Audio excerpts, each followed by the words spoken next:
బాధ్యత. తొలి vice chancellor Kattamanchi Ramalinga Reddy గారు బలమైన పునాదులేశాడు. 100 సంవత్సరాలు అతిథిగా నేను వచ్చాను. ఆయన కూడా చిత్తూరు జిల్లా వాసే. ఆ రోజు ఫౌండేషన్ వేశాడు. నేను కూడా చిత్తూరు జిల్లా నుంచి వచ్చి 100 సంవత్సరాల ఉత్సవంలో అతిథిగా పార్టిసిపేట్ చేశాను. రెండో వైస్ ఛాన్సలర్ సర్వేపల్లి రాధాకృష్ణ గారు భారతదేశ రాష్ట్రపతి అయ్యాడు. ఈరోజు మన ఉపరాష్ట్రపతి సిపి రాధాకృష్ణ గారు, వాళ్ళ తండ్రి గారు సర్వేపల్లి రాధాకృష్ణ గారికి అభిమాని. అందుకే వీరికి కూడా సిపి రాధాకృష్ణ పేరు పెట్టారంటే, ఆయన ఈ రోజు ఇక్కడికి వచ్చాడంటే ఇదొక చరిత్ర. ఇలాంటివన్నీ కూడా చాలా జరుగుతూ ఉంటాయి. కేవలం చదువు చెప్పడమే కాదు, తెలుగు వైభవానికి కూడా ఏయు కృషి చేస్తా ఉంది. విద్య సాహిత్య రంగాల్లో ప్రముఖుల్ని కళా ప్రపూర్ణ అవార్డుతో గౌరవించారు. ప్రపంచంలోనే ఎంతో మంది నాయకుల్ని తయారు చేసినటువంటి స్థలం ఏఈ యూనివర్సిటీ గడ్డ. రాజకీయ నాయకులు ఉద్దండలు ఇక్కడే వెంకయ్యనాయుడు గారు ఉన్నారు. ఇక్కడి నుంచే పోరాటం చేసి ఈరోజు భారత ఉపరాష్ట్రపతి అయ్యారు. చాలా మంది ఇండస్ట్రీ ప్రముఖ పారిశ్రామికవేత్తలు ఇక్కడే ఉన్నారు. మోహన్ రెడ్డి గారు, పక్కనే మల్లికార్జునరావు గారు, లారస్ సత్యనారాయణ లాంటి వాళ్ళు చాలా మంది ఉన్నారు. ఇంకొక పక్క అకాడమిషియన్స్, ఇక్కడి నుంచి వచ్చిన వాళ్ళందరూ వైస్ ఛాన్సలర్స్ అయ్యారు.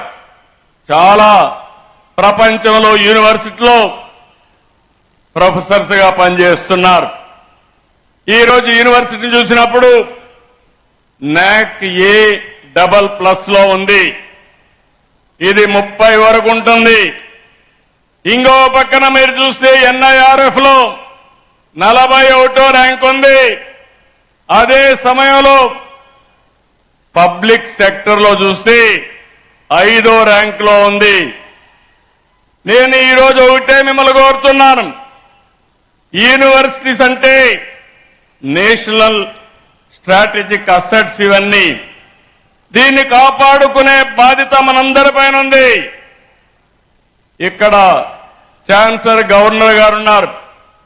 వారిని మనస్ఫూర్తిగా అభినందిస్తున్నారు. ఈరోజు అన్ని యూనివర్సిటీలో విద్యాశాఖ మంత్రి గవర్నర్ గారు అత్యున్నతమైన ప్రతిభ ఉండే వ్యక్తుల్ని వైస్ ఛాన్సలర్స్ గా ఎంపిక చేస్తున్నారు.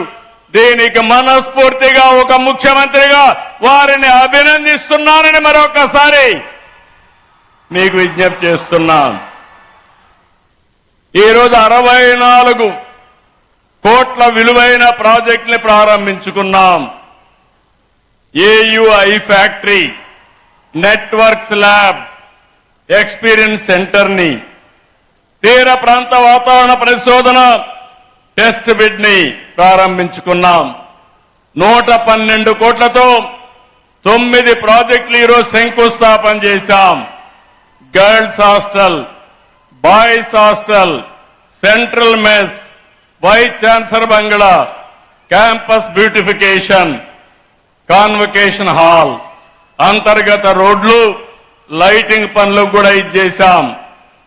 అదేవిధంగా ఆంధ్ర యూనివర్సిటీ ఈరోజు 3 ఒప్పందాలు కూడా చేసుకున్నారు.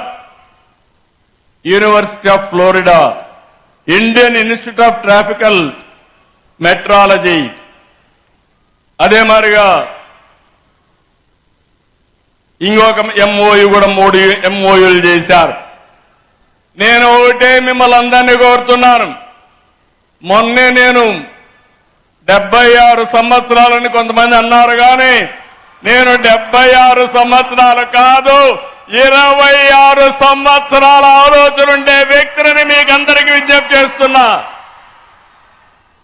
ఒకప్పుడు ఐటీతో ప్రారంభించాం, హైటెక్ సిటీ కట్టాం, నాలెడ్జ్ ఎకానమీకి దోహదం చేశాం. ఈరోజు data centre, AI, quantum computer speed కూడా క్వాంటమ్ స్పీడ్ లో ఈ గవర్నమెంట్ ముందుకు పోతుందని మరొకసారి విజ్ఞప్తి చేస్తున్నాను. ఇప్పుడే మీరున్నారు, సచిన్ గారు ఒక మాట అన్నారు.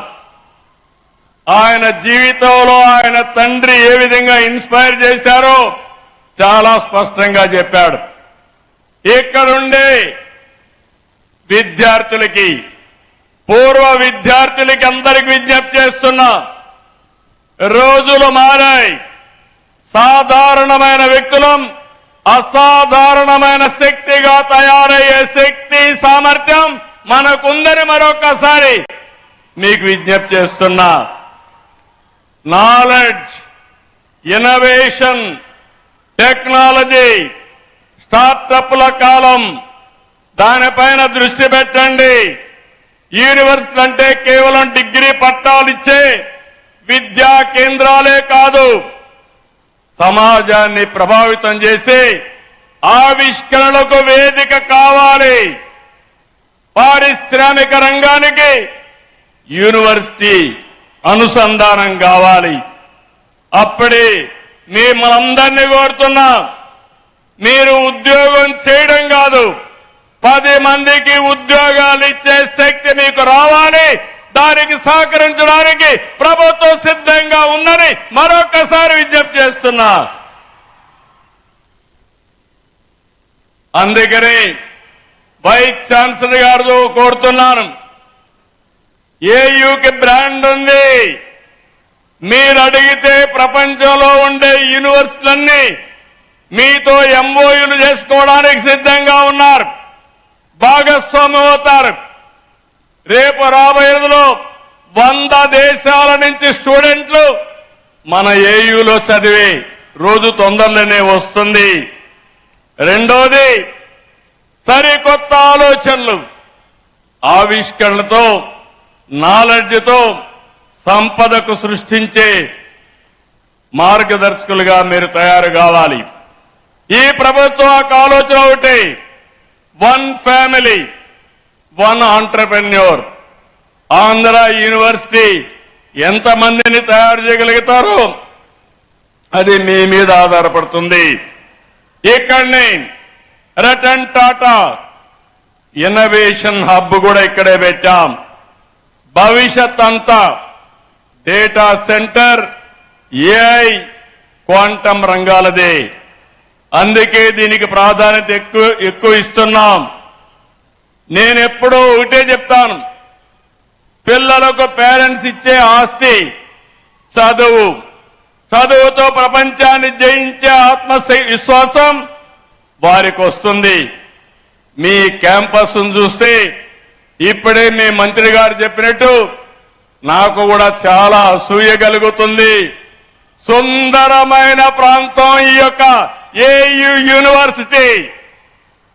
మీకేదైనా స్ట్రెస్ ఉంటే సచిన్ గారు చెప్పినప్పుడు పక్కన దిగి సముద్రం పక్కనకెళ్లి ఒకసారి ప్రశాంతమైన వాతావరణంలో వాకింగ్ చేస్తే ఎక్కడ లేని శక్తి మీకు వస్తుంది, దాంట్లో సందేహం లేదు. బ్యూటిఫుల్ క్యాంపస్, మీరందరూ అదృష్టవంతులు. నాకు అనిపిస్తా ఉంది, మళ్ళా ఇక్కడ చదువుకుంటే ఎంత బాగుంటుందో అనే ఆలోచన వచ్చే పరిస్థితి వస్తా ఉంది. ఈ విశ్వవిద్యాలయం భావితరాల నాయకుల్ని తయారు చేయాల్సిన అవసరం ఉంది. నేను అందుకనే మీ మంత్రి గారు 250 కోట్లు అడిగాడు. నేను ఒకటే మీ యూనివర్సిటీ వైస్ ఛాన్సలర్కి ఒక టార్గెట్ ఇస్తున్నా. ఆ టార్గెట్ మీరు ఆలోచిస్తే ఆంధ్ర యూనివర్సిటీ భారతదేశంలో టాప్ 5 లో ఒకటి కావాలని నా ఆకాంక్ష. దానికి రాత్రింపగళ్ళు చేయాలి. ప్రపంచంలో టాప్ 100లో ఆంధ్ర యూనివర్సిటీ ఉండాలి. దీనికోసం డబ్బులు కూడా కావాలి. అందుకే నేను అనౌన్స్ చేస్తున్నా 500 కోట్ల రూపాయలు ఆంధ్ర యూనివర్సిటీకి ఇస్తాం. మా మల్లికార్జునరావు గారు లేచి చప్పట్లు బాగానే కొట్టాడు. మల్లికార్జునరావు గారు, మోహన్ రెడ్డి గారు, ఇక్కడ లారస్ సత్యనారాయణ గారు, అందరూ వ్యాపారస్తులున్నారు. మీ అందరికీ అప్పచెప్తున్నా, ప్రతి ఒక్క విద్యార్థి ₹1 కాంట్రిబ్యూట్ చేసి మరో 500 కోట్ల రూపాయలు కార్పస్ అభివృద్ధి కావాలి. సిద్ధమా తమ్ముళ్ళు మిమ్మల్ని అడుగుతున్నా, ఇక్కడుండే తమ్ముళ్ళు ఏంటని అడుగుతున్నా. ఇక్కడ మా ప్రొఫెసర్స్ ఉన్నారు, అందరూ కూడా వివిధ స్థాయిల్లో ఉన్నారు. ఇక్కడుండే మోహన్ రెడ్డి గారు, ఇక్కడుండే మల్లికార్జునరావు గారు, లారస్ సత్యనారాయణ గారు. మీరు అనుకుంటే ఇది సాధ్యం చేస్తామని వాళ్ళకందరికీ హామీ ఇమ్మని కోరుతున్నా.